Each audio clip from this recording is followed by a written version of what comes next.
If you've ever wanted to understand why Satan only got one chance to fall and we get so many chances, and how was that fair? How was that just? Like, why even? Put the video in 2x, do whatever you gotta do, but listen for the next few minutes.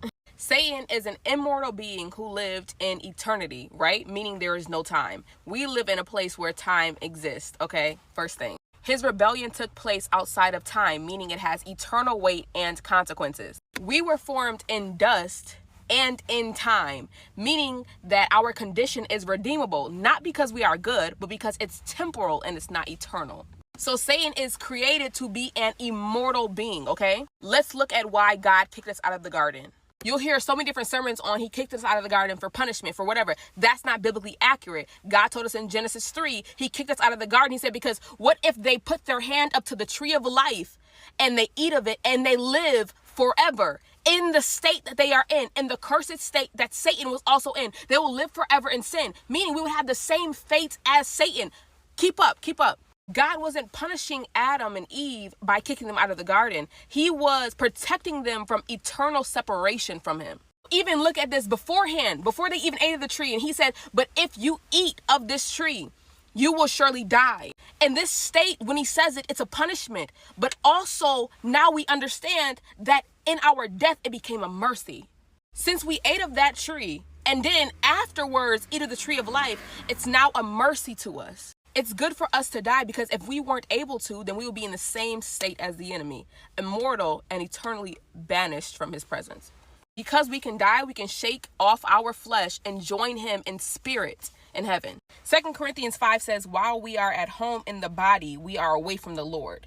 We would rather be away from the body and at home with the Lord. Our mortality creates a doorway for us to go into heaven. Death that came from sin but was turned into a portal of redemption because Jesus defeated it.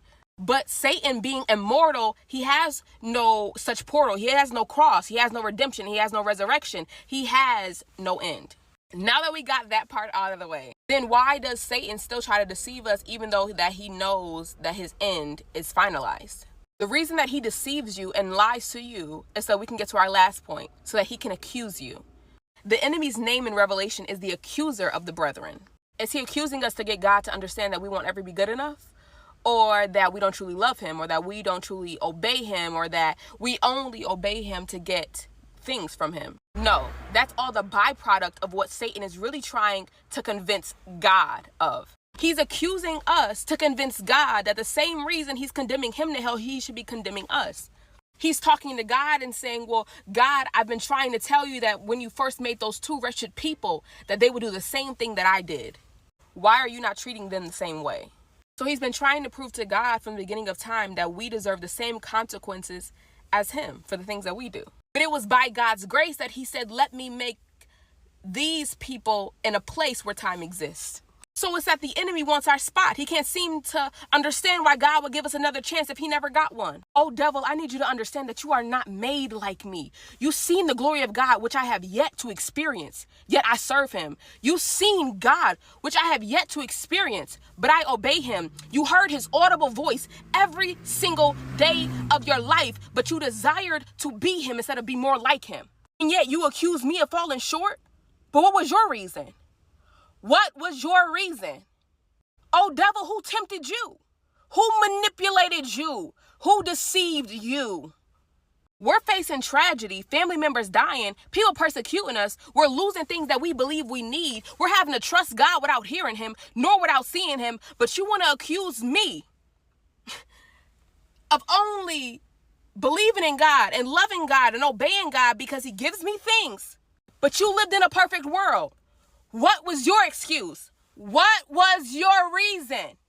I know they call you the accuser of the brethren, but it's time that I accuse you.